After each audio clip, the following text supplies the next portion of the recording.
Master minds commerce చదవాలనుకునే 10th inter విద్యార్థుల తొలి ఎంపిక. నమస్కారం ఉమా గారు. నమస్తే అమ్మా. మూల నక్షత్రం వారికి జూలై నుంచి డిసెంబర్ వరకు ఎలా ఉండబోతుంది, అండ్ అలాగే మనం మాట్లాడుకుంటే 1, 2, 3, 4 పాదాల వారికి వారి యొక్క గుణగణాలు ఏ విధంగా ఉంటాయి, వారు ఎలాంటి జాగ్రత్తలు తీసుకోవాల్సిన అవసరం ఉందంటారు? తప్పకుండా అమ్మా. మూలా నక్షత్రము మూలా కుప్యత్ కేసరి పంచ అంటాము. అంటే కోపించినటువంటి ఆగ్రహ రూపంలో ఉండేటువంటి సింహము ఎలా అయితే ఉంటుందో ఆ ఆకృతిలోనే 5 నక్షత్ర తారలు మనకి ఆకాశంలో దర్శనమిస్తూ ఉంటాయి. దాన్నే మూలా నక్షత్రంగా మహర్షులు గుర్తించారు. దీనికి అధిదైవం నైరుతి అండి. అంటే మనకి దిక్కులో నైరుతి ఉంటుంది కదా, ఆ నైరుతి. అయితే మూలా నక్షత్రానికి అధిపతి కేతువు ధనస్సు రాశిలో సంచారం జరుగుతుంది కాబట్టి అధిపతి గురుడు అవుతారు. ఒకవేళ మూలా నక్షత్రమా నాది కాదా అనేటువంటి ఉద్దేశంలో నాకు డేట్ ఆఫ్ బర్త్ లేదనుకుంటున్నప్పుడు ఏ, యో, బా, బి అనేటువంటి అక్షరాల మీద మీ పేరు ప్రారంభమైతే తప్పకుండా మీది మూలా నక్షత్రంగా మీరు ఖరారు చేసుకోవచ్చు. 1వ పాదంలో జన్మించినటువంటి మూలా నక్షత్రం వాళ్ళ యొక్క తండ్రికి దోషం ఉంటుంది. తప్పకుండా ఈ ఎఫెక్ట్స్ అనేటువంటివి కనబడతాయండి.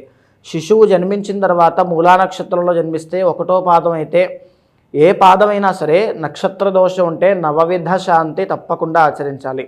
1వ పాదంలో జన్మిస్తే శిశువు యొక్క తండ్రికి దోషం ఉంటుంది. 2వ పాదంలో జన్మిస్తే కనుక తల్లి యొక్క అంటే శిశువు యొక్క తల్లికి దోషం ఉంటుంది.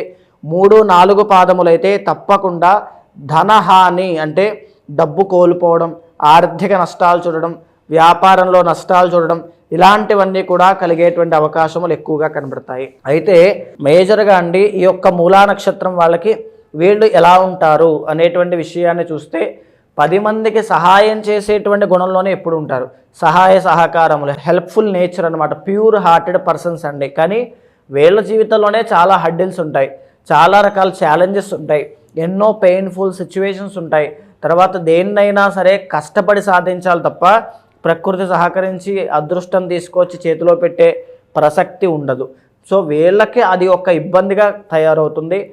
అండ్ ఇంకోటి ఏంటంటే వీళ్ళ యొక్క ఆలోచన విధానం కూడా అధిపతి కేతు కాబట్టి ఒక విధంగా స్టేబుల్గా ఉండేటువంటి అవకాశాలు చాలా తక్కువగా ఉంటాయి.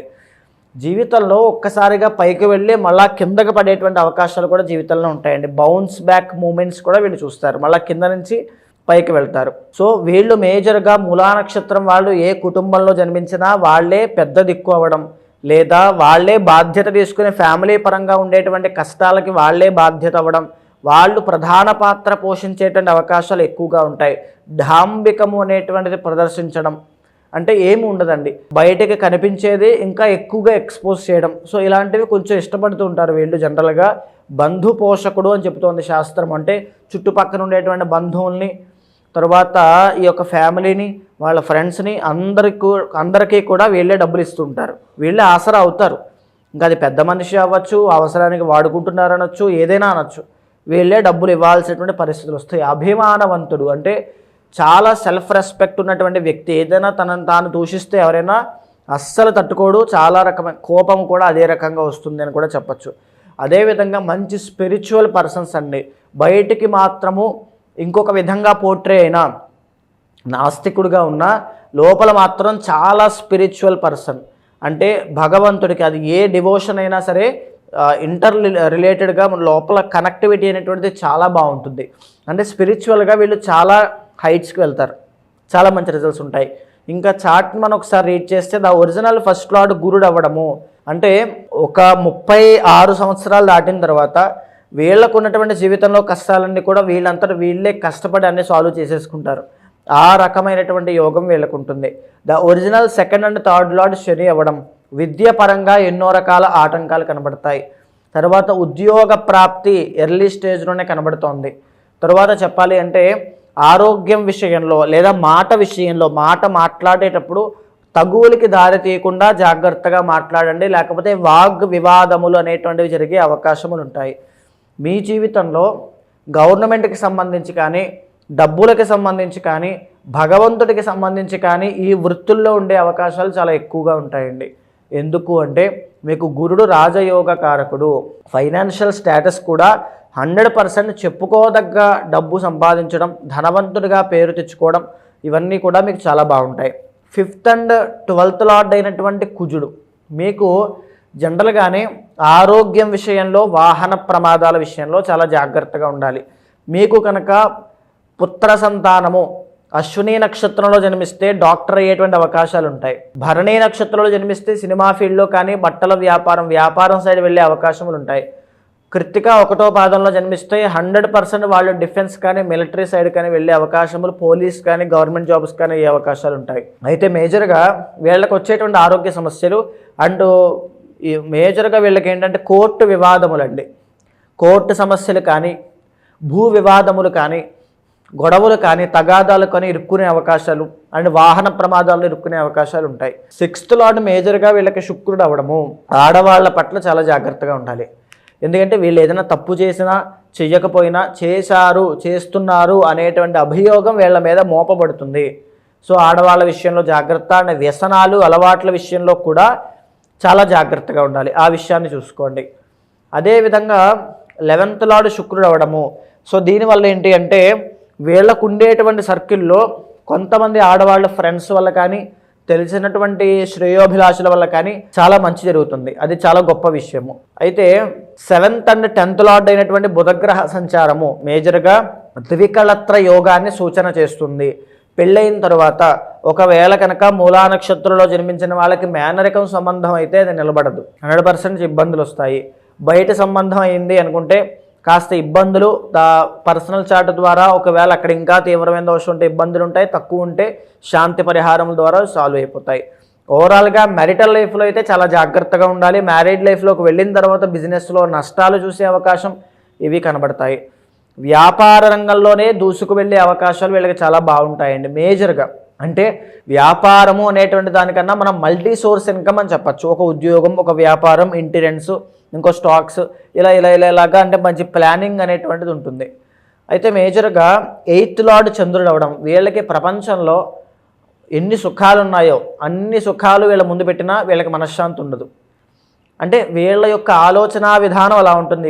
వీళ్ళని కొన్నిసార్లు రిస్ట్రిక్ట్ చేసుకుంటూ ఉంటారు, అది సెల్ఫ్ కంట్రోల్ అనుకుంటూ ఉంటారు. తర్వాత ఆరోగ్య పరిస్థితుల వల్ల కొన్నిసార్లు బాధపడేటువంటి అవకాశములు, భయపడేటువంటి అవకాశములు, ఒంటరితనము ఇవన్నీ కూడా ఫేస్ చేసే అవకాశాలు ఎక్కువగా ఉంటాయి. మేజర్గా 9th లార్డ్ రవి అవ్వడం వల్ల 2 కేసెస్ ఉంటాయండి ఇక్కడ. ఒకటి, తండ్రికి నష్టం జరగచ్చు, లేదా తండ్రి వల్ల వీళ్ళకి విపరీతమైన సపోర్ట్ రావచ్చు.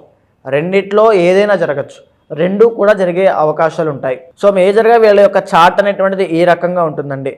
పాదాల వారీగా మనం చూసుకుంటే కనుక ఎస్పెషల్లీ మొదటి పాదంలో జన్మించిన వాళ్ళకి గవర్నమెంట్ జాబ్ యోగం 100% కనబడుతుంది, చాలా బాగుంటుంది. 2వ పాదంలో జన్మించిన వాళ్ళకి స్వయం వృత్తులు, తరువాత చేతి వృత్తి వ్యాపారములు, కళారంగము, సినిమా రంగము ఇవన్నీ కూడా చాలా బాగా వ్యవహారం అయ్యేటువంటి అవకాశాలు ఉంటాయి. 3వ పాదంలో జన్మించిన వాళ్ళకి వ్యాపారము, అకౌంటెంట్స్, తర్వాత ఇంకా చెప్పాలి ఎక్స్పోర్ట్స్ అండ్ ఇంపోర్ట్స్ కానీ, ఫుడ్ బిజినెస్లు కానీ, ఆస్ట్రాలజర్స్గా కానీ, జమాలజిస్టులుగా కానీ, ప్రసంగాలు ఇచ్చేటువంటి వాళ్ళగా, మోటివేషనల్ స్పీకర్స్గా, నోటి ద్వారా బ్రతికేటువంటి వృత్తులుగా చాలా బాగుంటుంది. ఇక 4వ పాదం వాళ్ళకి చూస్తే కనుక సీజనల్ బిజినెస్లు కానీ, సీజనల్ వృత్తులు కానీ, తరువాత ఇంకా చెప్పాలంటే వ్యవసాయము కానీ, ఈ యొక్క రియల్ ఎస్టేట్ వ్యాపారము కానీ, ఫుడ్ బిజినెస్లు కానీ, లిక్విడ్స్కి సంబంధించి ఆక్వా బిజినెస్లు కానీ, ఏదైనా సరే ద్రవ పదార్థాలకు సంబంధించి అన్నీ కూడా ఈ వృత్తులు వ్యాపారములు చాలా బాగా రాణించే అవకాశములు బాగుంటాయి. ఎస్పెషల్లీ 4వ పాదం వాళ్ళకి అద్భుతమైన ధనయోగం జాతకంలో, అదేవిధంగా దైవభక్తి, 10 మందికి సహాయం చేసే గుణములు అన్నీ బాగుంటాయి. మీ జీవితంలో మీకు అన్నీ బాగుండాలంటే మీరు చేయాల్సినటువంటి ఒక రెమెడీ ఏమిటి అంటే కనకపుష్యరాగము, ఎల్లో సెఫైర్ అని ఒకటి ఉంటుందండి. అది మీ కుడి చేతి చూపుడు వేలికి బంగారంలో 3.5 నుంచి 4.5 క్యారెట్లు స్టోన్ పెట్టుకోవడం వల్ల గురుబలం పెరిగి మీ లైఫ్లో రాజయోగం పట్టే ఆస్కారములు ఎక్కువగా ఉంటాయి. పాపులారిటీ పెరుగుతుంది, గౌరవ మర్యాదలు పెరుగుతాయి, డబ్బు ఆదాయం, డబ్బు నిలబడుతుంది, మేజర్గా దైవభక్తి పెరుగుతుంది, భగవత్ అనుగ్రహం కూడా కలుగుతుంది. సో మరి మీరు అన్నట్టుగానే ఎవరికైనా కూడా ఇంకా ఇంటర్నల్గా వారి యొక్క చార్ట్ని చూసి వారి అయితే సమస్యను ఎదుర్కొంటున్నారో దానికి తగ్గట్టుగా పరిష్కారం చేసుకోవాలి అంటే ఎలా ముందుకెళ్ళాలంటారు? అలాంటి వాళ్ళు ఎవరైనా ఉంటే తప్పకుండా మీకు కింద కనిపించే నెంబర్కి కాల్ చేస్తే మా వాళ్ళు మీకు పూర్తి వివరాలు అందిస్తారమ్మా. మనం మాట్లాడుకున్నవన్నీ కూడా ఇప్పుడు గోచార అంశములు, పర్సనల్ చార్ట్ ద్వారా మీరు పడేటువంటి ఏ సమస్యకైనా సరే ఏ కోరికతో మీరు ముందుకు వెళ్తూ ఉన్న జీవితంలో తప్పకుండా మీ వెనకాల నేను ఉంటాను.